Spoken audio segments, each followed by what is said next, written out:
भारत में न जाने कितने ऐसे मंदिर हैं जो रोचक तथ्यों और रहस्यों से भरे पड़े हैं। आप इसे जितना जानने की कोशिश करेंगे उतने ही अमेज्ड होते चले जाएंगे।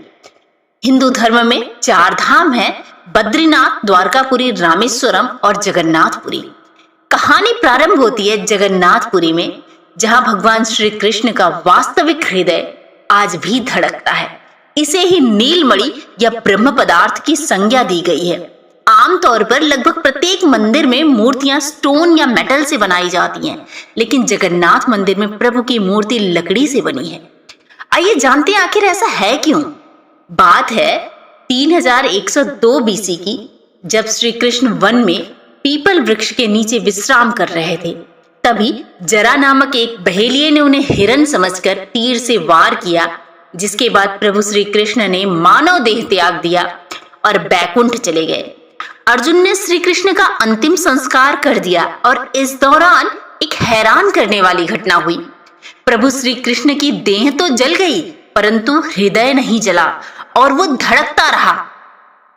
पांडवों ने उनके हृदय को लकड़ी में रखकर समुद्र में प्रवाहित कर दिया। उस समय गुप्त साम्राज्य में अवंती के राजा इंद्रद्युम्न, जो विष्णु भगवान के असीम भक्त थे, प्रभु ने उनके स्वप्न में आकर उन्हें आज्ञा दी कि वह समुद्र तट पर एक लकड़ी के लट्ठे के रूप में मौजूद हैं और उसी से इनकी मूर्ति का निर्माण करवाया जाए। सुबह होते ही जैसे ही राजा वहां पहुंचे, थोड़ी ही देर में उन्हें वो लकड़ी का तना दिखाई दिया।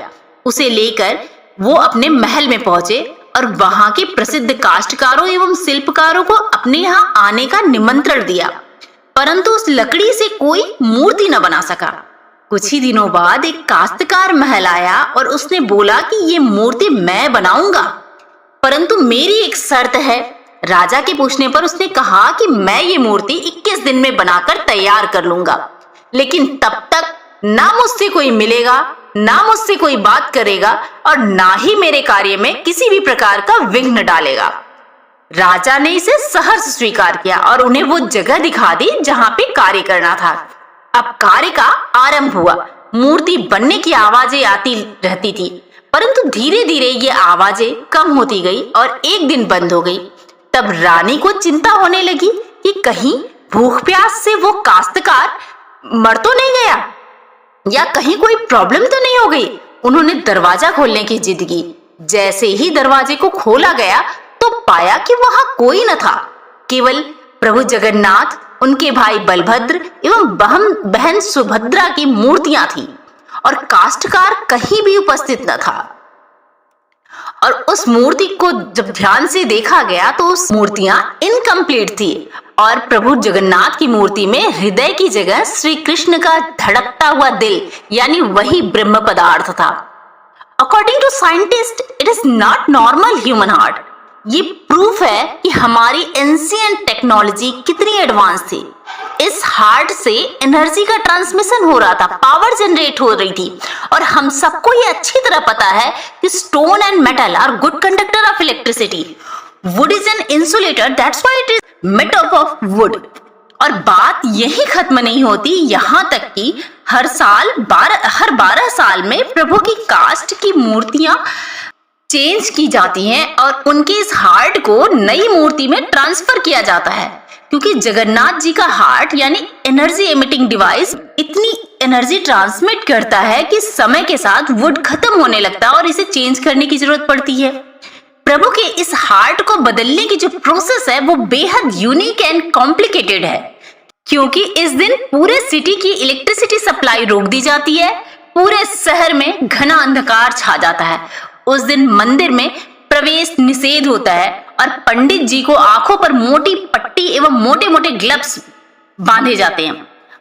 इतिहास में जिन जिन पंडितों ने यह सेरेमनी की है, उनका मानना है कि उन्होंने कभी देखा तो नहीं, परंतु ये महसूस जरूर किया है कि ये ब्रह्म पदार्थ या हार्ट को जब हथेली पर रखा जाता है तो ऐसा महसूस होता है कि जैसे कोई जिंदा खरगोश उछल रहा हो।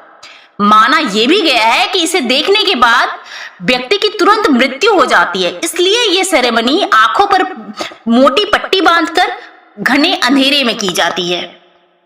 इस मंदिर की सबसे अनोखी बात यह है कि इसकी परछाई किसी भी वक्त जमीन पर पड़ती ही नहीं। यानी इसकी परछाई ही नहीं बनती। साइंस कहता है कि जिस डायरेक्शन में हवा चलती है, कोई पतंग या झंडा उसी डायरेक्शन में उड़ता है, परंतु यहाँ का झंडा साइंस के इस रूल की धज्जियां उड़ाते हुए विपरीत दिशा में फहरता है। झंडे से जुड़ी एक और महत्वपूर्ण बात, मंदिर से 214 फीट की ऊंचाई पर लगे इस झंडे को प्रतिदिन चेंज किया जाता है। यदि गलती से किसी दिन ऐसा नहीं किया गया तो यह मंदिर अपने आप 18 सालों के लिए बंद हो जाएगा। इसलिए मंदिर के पांडु प्रतिदिन 214 फीट की ऊंचाई पर चढ़कर झंडे को बदलते हैं। इस मंदिर की खूबसूरती को शब्दों में बयां करना बहुत मुश्किल है। आप एक बार अवश्य वहां पहुंचकर इसे महसूस करें। नदी, पवन, परिंदे, इनकी कभी कोई सरहद नहीं होती, अर्थात इन्हें कोई रोक नहीं सकता। शायद जगन्नाथ जी के मंदिर में कुछ ऐसा है जो इन परिंदों को भी पता है, क्योंकि इस मंदिर के ऊपर से कोई पंछी, ड्रोन या एयरप्लेन नहीं उड़ सकता। आखिर इन बेजुबान परिंदों को कैसे पता कि इस मंदिर के ऊपर से उड़कर नहीं जाना है? मंदिर के शीर्ष पर धातु का एक सुदर्शन चक्र लगा है, जिसे आप किसी भी दिशा से खड़े होकर देखें तो ऐसा लगेगा कि चक्र का मुंह आप ही की तरफ। सिंहद्वार पर बड़े पत्थर से बने बोर्ड पर 5 भाषाओं में लिखा है कि केवल सनातनी और हिंदू ही प्रवेश कर सकते हैं, और इस मंदिर का ये रूल बेहद सख्ती से फॉलो किया जाता है, भले ही कोई इंसान कितना भी पावरफुल क्यों ना हो। इंदिरा गांधी, बी.आर. अम्बेडकर, रविन्द्रनाथ टैगोर और गांधी जी को भी यहाँ प्रवेश करने से रोका गया था, क्योंकि ये लोग गैर हिंदू लोगों के साथ मंदिर में प्रवेश करना चाहते थे। नवंबर 2005 हाई प्रिंसेस महाचक्री श्रीनिधर ने मंदिर को बाहर से देखा। 2006 स्विस सिटीजन एलिजाबेथ जिगलर ने मंदिर को 1.78 करोड़ रुपए का दान दिया, फिर भी ईसाई होने के कारण उन्हें मंदिर में प्रवेश से वंचित कर दिया गया था। शायद इसके पीछे का रीजन हिस्ट्री में यह मंदिर बहुत से इविल इन्वेडर्स, ब्रिटिशर्स और मुस्लिम्स के लगातार हमलों का शिकार होता रहा है। अगर आप कभी उड़ीसा के जगन्नाथ मंदिर गए होंगे तो आपने नोटिस किया होगा कि समुद्र की लहरों की आवाज मंदिर के भीतर नहीं आती। ऐसा क्यों? आइए सुनते हैं इससे जुड़ी पौराणिक कथा। कहते हैं कि एक बार नारद जी भगवान जगन्नाथ के दर्शन के लिए आए तो द्वार पर खड़े हनुमान जी ने बताया कि इस समय प्रभु विश्राम कर रहे हैं। नारद जी कुछ देर इंतजार करने लगे, फिर थोड़ी देर के बाद मंदिर के भीतर जाकर तो देखा प्रभु जगन्नाथ माँ लक्ष्मी के साथ उदास बैठे थे। उन्होंने प्रभु से इसका कारण पूछा तो प्रभु ने बताया कि समुद्र की आवाज से डिस्टर्ब होता है, समुद्र की आवाज उन्हें सोने नहीं देती है। जब हनुमान जी को ये बात पता चली तो क्रोधित होकर समुद्र से बोला कि तुम अपनी आवाज रोक लो। समुद्र देव ने प्रकट होकर कहा, हे महावीर हनुमान, यह आवाज रोकना मेरे बस में नहीं, हवा चलेगी तो आवाज आएगी। लिहाजा हनुमान जी ने अपने पिता पवन देव से आग्रह करके कहा कि आप मंदिर की दिशा में न बढ़ें। हनुमान जी ने पिता का सुझाव मानकर मंदिर के चारों ओर वायु से एक ऐसा चक्र बना दिया कि समुद्र की आवाज मंदिर के अंदर नहीं जाती है। यह चमत्कारिक है कि मंदिर के सिंह द्वार में पहला कदम रखते ही समुद्र की आवाज आना बंद हो जाती है, लेकिन एक कदम पीछे हटते ही आवाज सुनाई देने।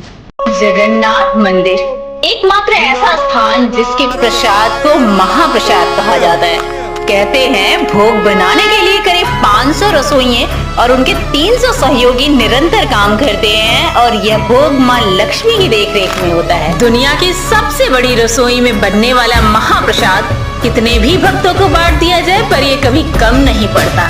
यहाँ जगन्नाथ जी के भोग में रोज 56 तरह के ऐसे भोग तैयार किए जाते हैं जो भगवान जगन्नाथ को बेहद प्रिय है। मंदिर की रसोई में प्रसाद तैयार करने के लिए 7 मिट्टी के बर्तन को एक दूसरे के ऊपर रखा जाता है, और हैरानी की बात यह है कि इसमें सबसे ऊपर वाले बर्तन का प्रसाद सबसे पहले पकता है। यहाँ पर विमला देवी नाम से माँ पार्वती जी का एक मंदिर है।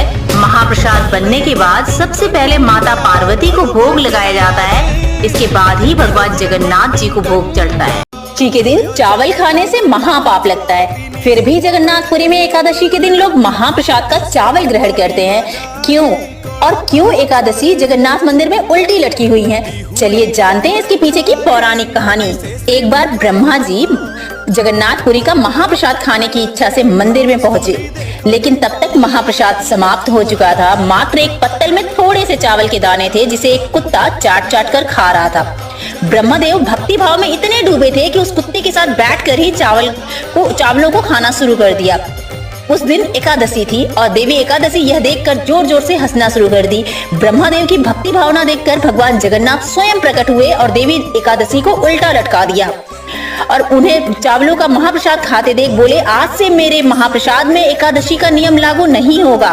बस उसी दिन से जगन्नाथपुरी में एकादशी हो या कोई अन्य तिथि, भगवान जगन्नाथ के महाप्रसाद पर किसी भी व्रत या तिथि का कोई प्रभाव नहीं पड़ा।